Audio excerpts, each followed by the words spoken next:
Assalamualaikum warahmatullahi wabarakatuh. Alhamdulillah wassalatu wassalamu ala Rasulillah. Amma ba'd. Saudara-saudara, perkuliahan kita pada pertemuan ini adalah tentang fungsi komunikasi. Kalau kita lihat dalam beberapa literatur, kita akan dapatkan informasi bahwa di antara fungsi komunikasi itu, yang pertama adalah ada fungsi sosial, yang kedua ada fungsi ekspresif, kemudian fungsi ritual, dan yang keempat ada fungsi instrumental. Dari empat fungsi ini, dalam kesempatan ini kita akan lihat secara lebih detail, tapi sederhana tentunya, dan secara maraton tentang fungsi yang pertama, yaitu fungsi sosial.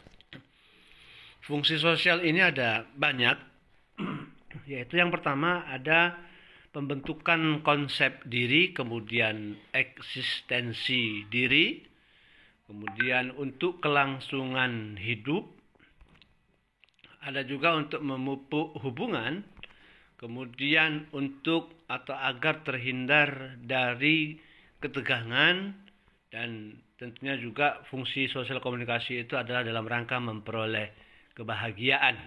Dalam kesempatan ini juga, dari 6 fungsi sosial tadi kita akan lihat satu ya, yaitu pembentukan konsep diri.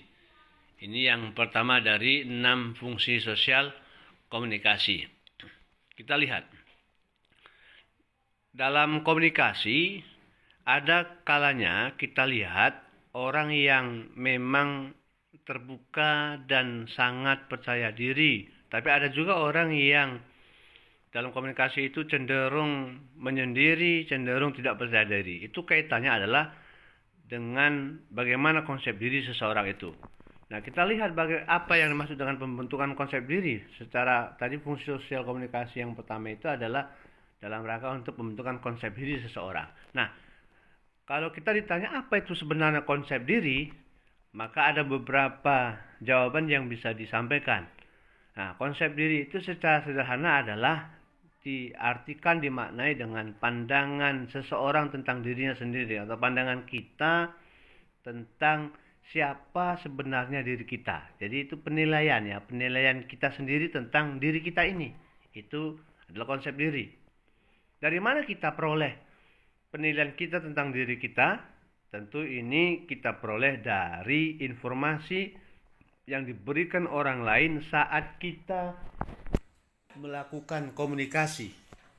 Nah, ketika orang lain memberikan penilaian kepada kita dalam komunikasi yang kita lakukan, maka disitulah kemudian ada orang-orang atau di antara kita ini yang mengambil atau menjadikan referensi penilaian orang lain itu terhadap diri kita.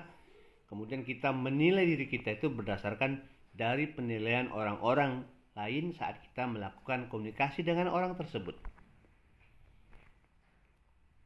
Makna lain dari konsep diri ini, misalnya menurut Stuart dan Sunden atau Sandin, mereka mengatakan bahwa konsep diri adalah semua ide-ide, pikiran, kepercayaan, dan pendirian yang diketahui oleh individu tentang dirinya. Dan penilaian ini itu nanti berakhir pada pengaruh atau mempengaruhi dirinya sendiri ketika dia melakukan aktivitas hubungan, aktivitas komunikasi, aktivitas interaksi dengan orang lain.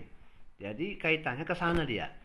Konsep diri ini akan mempengaruhi bagaimana gaya atau kepercayaan seseorang dalam melakukan aktivitas komunikasi dengan orang lain.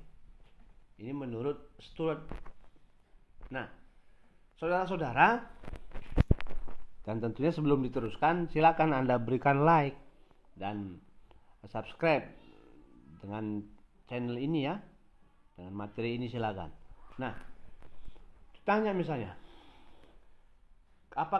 kalau ditanya apakah Anda itu dari makhluk Tuhan itu Anda manusia, tumbuhan atau hewan? Maka kita jawab kita adalah manusia. Dari mana kita tahu bahwa kita manusia? Nah, kemudian Ditanya, Anda laki-laki atau perempuan? Maka bagi yang laki-laki mungkin jawab akan, oh saya laki-laki. Yang perempuan menjawab, saya perempuan. Dari mana kita tahu bahwa kita itu laki-laki atau perempuan, bahwa kita itu manusia, bukan tumbuhan?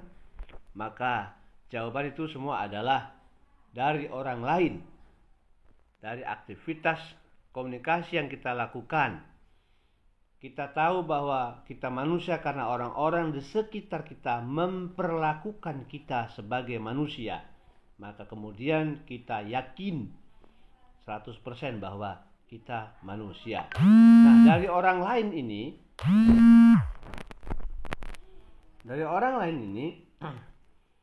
melalui komunikasi yang kita lakukan, tentu kita tidak hanya belajar untuk mengenal diri kita, tapi kita juga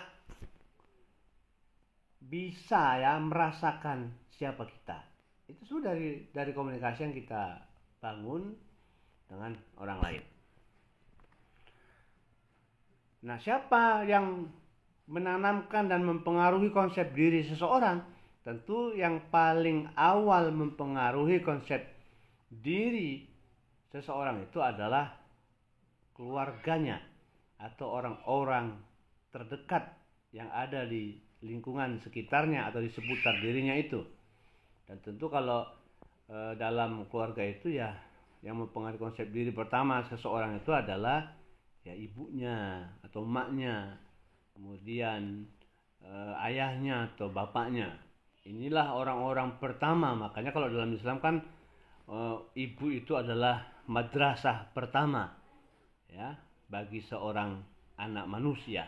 Karena memang ibu itu dialah orang yang pertama sekali memperkenalkan siapa kita. Bahwa kita itu laki-laki atau perempuan, kita diperkenalkan oleh emak kita atau ibu kita itu. Mungkin dengan perlakuannya saat ibu kita atau emak kita itu memperlakukan kita dengan misalnya kita laki-laki dibelikanlah mainan-mainan laki-laki seperti bola dan sebagainya saat kecil. Kemudian dipilihkanlah baju-baju laki-laki yang kita pakai dan semua aksesoris-aksesoris yang memang kemudian kita diperlakukan seperti itu, sehingga kita yakin bahwa kita itu manusia dan kita itu adalah laki-laki. Bagi yang laki-laki tentunya, begitu juga bagi yang perempuan. Nah, orang-orang lain itu, misalnya keluarga kita dan orang-orang sekitar kita itu disebut dengan significant others atau orang lain yang sangat signifikan dalam membentuk konsep diri kita. Makanya ada ungkapan bahwa sebenarnya kita dalam banyak hal dalam tanda petik adalah ciptaan dari orang tua kita. Nah, maka ini juga seperti skenario dalam sebuah drama. Kalau orang tua mau kita jadi seperti apa sebenarnya bisa diskenariokan dari awal. Karena memang saat lahir kita ini memang ya tidak mengenal apa-apa, termasuk kita tidak kenal dengan diri kita. Saudara-saudara, kita paham bahwa konsep diri itu kan tidak pernah terisolasi dalam diri. Tapi konsep diri ini bisa berubah seiring dengan reaksi dan respon orang lain terhadap diri kita. Maka ada anak yang masih kecil, dia mungkin minder, tidak percaya diri, takut. Tapi karena selalu berinteraksi dengan orang-orang sekitarnya yang terus memberikan motivasi, dorongan, dan memperkenalkan bahwa dirinya hebat, dia akhirnya percaya diri. Begitu sebaliknya, ada orang yang awalnya memang dia sangat percaya diri, confident, tapi karena mungkin dapat perlakuan, dapat respon dalam komunikasi dan interaksi sehari-harinya dengan orang-orang yang tidak mendukungnya, tidak memberikan dia motivasi, maka dia bisa menjadi orang yang tidak percaya diri. Karena memang itu tadi, bahwa konsep diri itu tidak pernah terisolasi dalam diri. Dia bisa berubah seiring dengan perjalanan waktu, tergantung orang tersebut berinteraksi dengan siapa dan bagaimana respon atau reaksi orang-orang yang ada di sekitar dirinya. Dan terkadang juga bahwa sadar atau tidak, perilaku kita ini sebenarnya banyak hal itu adalah dalam rangka untuk memenuhi penilaian orang lain terhadap kita. Maka kalau ada di antara kita itu ya banyak berperilaku palsu, karena memang untuk memenuhi konsep diri yang diberikan kepada kita. Misalnya ada orang yang menilai kita atau menganggap kita sebagai orang yang taat, alim. Maka secara tak sadar atau mungkin sadar juga, kita akan menyesuaikan perilaku kita dengan anggapan atau penilaian orang lain itu. Orang lain menganggap kita taat, alim, ramah. Kemudian kita akan juga menilai bahwa aku alim rupanya, aku taat, aku ramah. Maka saat bertemu dengan orang atau berpenampilan pada saat bertemu dengan orang lain itu, ya kita akan terus ramah, senyum. Kemudian mungkin kita ya menunjukkan kita itu religius. Begitulah seterusnya. Itu makanya terkadang ya, sadar atau tidak sadar, perilaku kita itu untuk memenuhi penilaian orang lain terhadap kita. Nah, ini sama-sama kita pahami bahwa waktu lahir ya kita tidak ngerti apa-apa. Ini makanya disebut bahwa konsep diri itu belum ada sejak kita lahir, tapi memang berkembang secara bertahap dan itu bisa dipelajari. Melalui kontak sosial yang kita lakukan, ya kita tuh kemudian belajar mengeksplorasi diri sendiri, kemudian kita menjalin hubungan dengan orang lain, orang dekat dan orang yang berarti bagi diri kita. Nah, konsep diri kita itu tentu bisa berkembang baik kalau yang pertama budaya dan pengalaman dalam keluarga yang kita lalui itu memang memberikan pengalaman yang positif. Kemudian individu memperoleh kemampuan yang berarti dan tentu akhirnya dia bisa mampu beraktualisasi diri sehingga individu itu atau kita akan menyadari bahwa potensi yang baik ada pada diri kita. Nah, saudara-saudara, konsep diri itu ada konsep diri positif, ada konsep diri negatif. Ini yang seperti yang disampaikan tadi. Artinya ada orang yang menilai dirinya itu positif, ada orang yang menilai dirinya itu negatif, yang mungkin tidak mampu, tidak bisa berbuat apa-apa. Kita lihat secara sederhana, konsep diri positif itu ya tanda-tanda individu yang memiliki konsep diri yang positif itu diantaranya yakin dia akan kemampuan dalam mengatasi masalah. Banyak orang yang yakin kan, dia akan optimis setiap ada masalah, dia santai, dalam arti memang dia berpikiran positif, akhirnya aku bisa, ini masalah. Kalau Allah tak akan mungkin memberikan masalah kepadaku kalau memang aku tidak sanggup mengatasinya. Jadi itu positif dan dia merasa dirinya punya potensi untuk mengatasi itu. Kemudian dia tidak pernah merasa dirinya lebih rendah dari orang lain. Ya, ini merasa setara ini maksudnya bukan sombong, bukan, tapi ya karena semua punya potensi yang sama, punya kesempatan yang sama, jadi dia tidak pernah minder ketika berhadapan dengan orang lain. Masalah status sosial yang disandang dirinya dan orang lain itu hanyalah tidak dijadikannya sebagai sebuah permasalahan sehingga dia merasa dia itu lebih rendah dari orang lain. Itu positif. Kemudian kalau dipuji ya puji, terima dengan rasa ya tidak malu-malu. Ya udah, terima kasih, alhamdulillah. Jadi tidak kadang kan orang ada dipuji pura-pura malu, padahal memang dia mengharapkan pujian itu. Nah, orang yang konsep dirinya positif, dia santai menerima pujian dengan tanpa rasa malu. Ya sudah, dipuji, terima kasih dan ucapkan alhamdulillahirabbil alamin, karena memang segala pujian itu hanyalah milik Tuhan, milik Allah Subhanahu wa taala. Nah, orang yang konsep diri positif dia mampu introspeksi diri dan tentu dalam rangka untuk memperbaiki diri. Dia mau mengintrospeksi dirinya. Ketika dikritik dia terima dengan lapang dada, dipuji dia terima, dikritik juga terima dalam rangka untuk memperbaiki dirinya. Menyadari bahwa setiap orang mempunyai berbagai perasaan dan keinginan serta perilaku yang tidak seharusnya disetujui oleh masyarakat. Artinya memang ini dia ya sadar kan, tak semua rupanya orang suka dengan perilaku yang dia nampakkan, walaupun mungkin sebagian orang suka tapi sebagian lagi mungkin tidak suka dan dia sadar akan itu. Jadi dia tidak terlalu masalah kalau ada yang suka, ada yang tidak suka. Nah, kemudian ada tanda-tanda individu yang memang memiliki konsep diri negatif.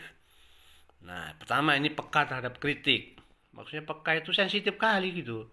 Ada orang yang memang mungkin ingin nasihati atau memberikan sedikit saja ketidakcocokan, dia sangat peka tuh. Kan ini harus dihindari tentu. Tapi ya memang ada orang yang seperti ini, itu menunjukkan bahwa dirinya itu memiliki konsep diri yang negatif. Kemudian, nah bagi orang seperti ini kalau dikoreksi itu dia akan menganggap bahwa koreksi dari orang lain itu adalah usaha untuk menjatuhkan harga dirinya. Wah, emosional kali dia. Ada koreksi langsung marah-marah, dianggap menantang, dianggap tidak suka, menghancurkan dirinya. Nah, ini berarti negatif konsep dirinya. Dan tentunya dalam komunikasi, orang konsep diri negatif ini cenderung menghindar dari dialog terbuka. dan biasanya bersikap lebih keras mempertahankan pendapatnya dengan berbagai logika walaupun dia sadar bahwa itu keliru sebenarnya. Kemudian orang KD negatif ini, konsep negatif, itu responsif. Kalau dia tadi sangat peka terhadap kritik, dia sangat respon terhadap pujian. Nah, beda dengan orang yang tadi, dia itu ya memang dipuji, menerima dengan sikap terbuka. Kalau ini malu-malu, tapi dia sangat respon. Sebenarnya dia sangat antusias, ya antusias untuk mendapatkan pujian dari setiap aktivitas yang ia lakukan. Apalagi sekarang di era medsos ini banyak orang yang memang hanya melakukan atau menyampaikan, mengupload, buat status di Facebook atau di medsos-medsos yang lainnya itu dalam rangka untuk ya tadi hanya mengundang pujian dari orang, hanya sebatas itu. Kemudian di samping itu juga orang ini cenderung sangat hiperkritis ya terhadap orang lain. Dia akan mengeluh dan mencela, meremehkan siapapun dan apapun. Tak ada yang lebih baik dari dirinya. Itu dalam pandangannya begitu. Kemudian dan dia merasa banyak musuh, dia merasa tidak disenangi dalam artian karena tadi itu sedikit aja orang yang koreksi dianggapnya musuh yang akan menentukan dirinya, padahal itu dalam rangka untuk perbaikan dirinya sebenarnya. Kemudian terakhirlah pesimis terhadap kompetisi. Kalau ada lowongan-lowongan yang memang bisa diikuti orang, dia tahu mungkin dia akan ya cenderung menyembunyikan. Kenapa? Karena dia tidak optimis tadi. Dia takut kalau bersaing dengan orang lain bisa saja kalah. Itu akan dihindarinya. Persaingan yang merugikan dirinya itu akan dia hindari. Karena memang dia pesimis orangnya. Kemudian orang yang KD-nya negatif itu ini ya dia mudah menyerah sebelum berperang. Karena tadi itu tidak optimis, dia sangat tidak percaya diri pada dirinya sendiri. Nah, saudara-saudara, ini kita lewatkan saja. Kita selesai ya. Demikian yang dapat disampaikan. Assalamualaikum warahmatullahi wabarakatuh.